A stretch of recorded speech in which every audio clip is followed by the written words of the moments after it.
Why do all stories describe the future as post-apocalyptic? Because the end of the world is imminent. The only mystery is how and when it'll happen.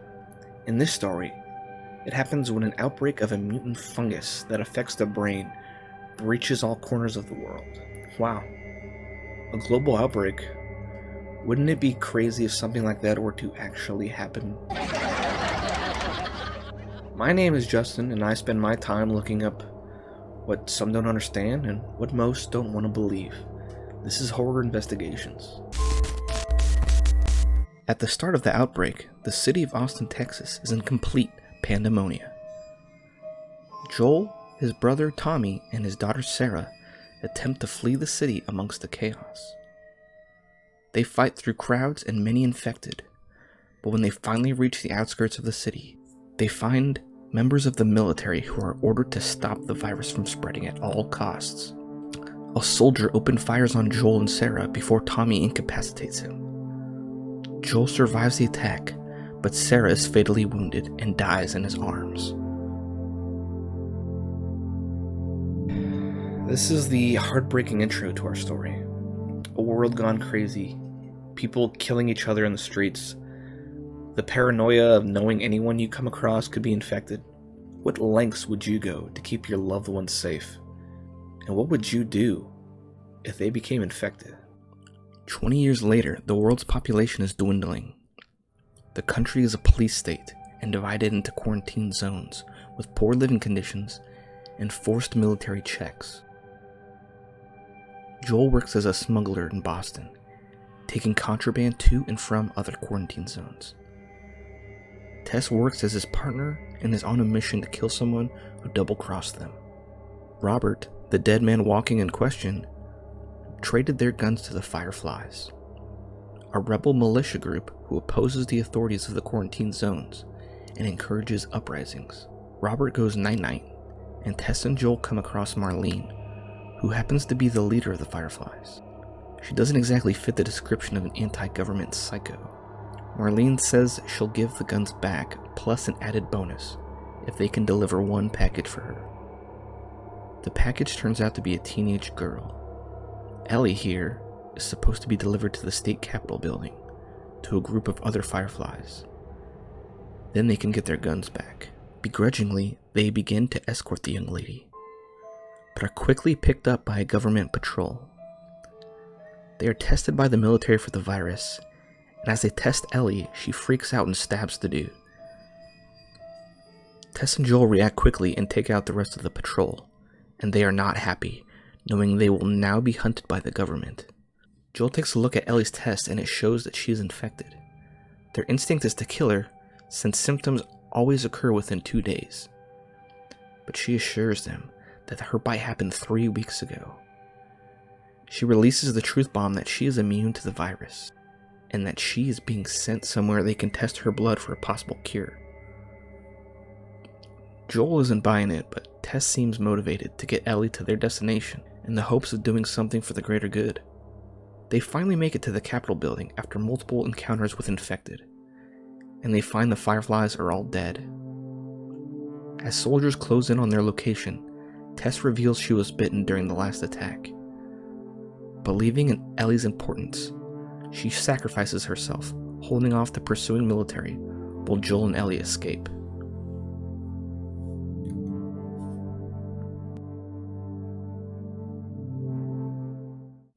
Joel comes to the conclusion that he must get to his brother Tommy, who used to be a Firefly, and maybe he can help him find the others. If they can even make it to Colorado, that is. On the way there, they are ambushed by a group of hunters in Pittsburgh.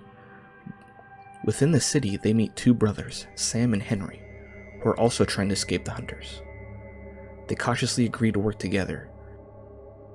The noise from the fight with the hunters attracts hordes of infected, and they flee to an abandoned radio tower.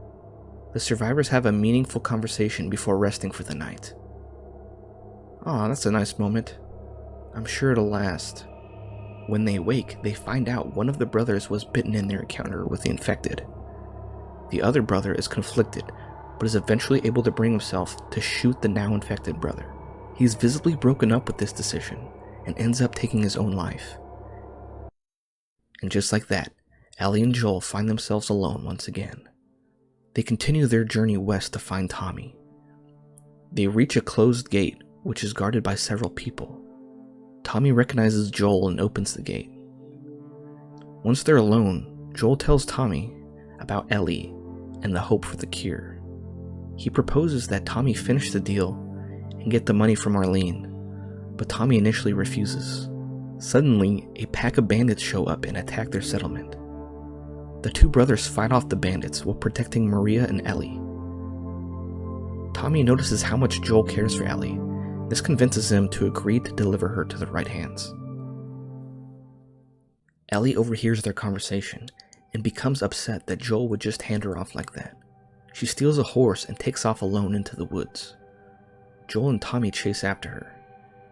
They find her in an abandoned ranch house where she tells her worries of being ditched by Joel. He argues she would be safer with Tommy. They keep arguing and Joel blurts out, "You're not my daughter. And I sure as hell ain't your dad. And we are going our separate ways." They fight off more bandits and head back to the dam. But Joel is remorseful of his words. He changes his mind and promises Ellie he'll continue with her on the journey himself. They ride off together as they part ways with Tommy. They head for the University of East Colorado, which Tommy tells them is where the Fireflies lab is located. They search the school buildings for the lab, but it becomes obvious that the school has been abandoned for quite a while. They find a recorder that tells them the current whereabouts of the Fireflies. Before they leave, they are spotted by another group of survivors who attack them. They both fall 2 stories down and Joel gets impaled by a metal beam. They escape on horseback, but Joel is in bad shape and he falls unconscious. Ellie is out hunting by herself when she is approached by 2 men by the names of David and James. They offer her supplies in exchange for the deer she just shot. She is extremely cautious, but agrees to trade for some antibiotics. James leaves to get the medicine, while David stays with her. David reveals that he was part of the group that attacked them at the university. She prepares to fight, but James returns with the medicine, and they let her go. She takes the medicine to Joel in the garage of an abandoned house. He is still very weak and ill. She gives him the antibiotics and realizes they followed her. She leads the 2 men away from Joel, but eventually gets captured. Ellie wakes up in a cage and sees James butchering a human body. They continue to act nice, but she's not buying it. She attempts to escape, and David threatens to cut her up into little pieces. Meanwhile, Joel had woken up and captured 2 of the men from the group. He tortures them until they reveal Ellie's location. He finds the captors and goes to rescue Ellie, but she had already fought her way to survival, shaking from the shock of killing the men. Joel takes the machete away from her, and she sobs in his arms. They see St. Mary's Hospital nearby, which is the location mentioned in the Fireflies recorder. To get there, they travel through an underground tunnel, which is flooded. Ellie gets knocked into the water. Joel tries to resuscitate her, while an armed Firefly patrol rolls up and knocks him out. He wakes up in a hospital bed, and Marlene is there. She tells him they're already getting Ellie into surgery to remove the mutated infection and reverse engineer a vaccine from it. It dawns on Joel that the infection grows on the brain, meaning they have to kill Ellie to extract the infection. Joel reacts by getting in a verbal fight with Marlene. She orders him to be escorted out. As he is being walked out, he kills the guard and goes to save Ellie. He fights his way to the operating room and carries her out, killing a doctor in the process. He leaves through the underground parking lot and is encountered by Marlene. Marlene says Ellie would rather die for the vaccine. Look, you can still do the right thing here. She won't feel anything. The next thing we see is Joel driving away from the hospital, and after a moment we realize that Ellie's in the back seat. She awakens and asks what happened. Joel lies and tells her, Turns out there's a whole lot more like you, Ellie. People that are immune. There's dozens, actually. Ain't done 'em a damn bit of good, neither.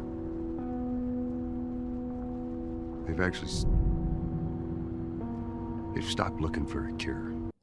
The scene ends showing them traveling to Tommy's dam in hopes they can begin normal lives.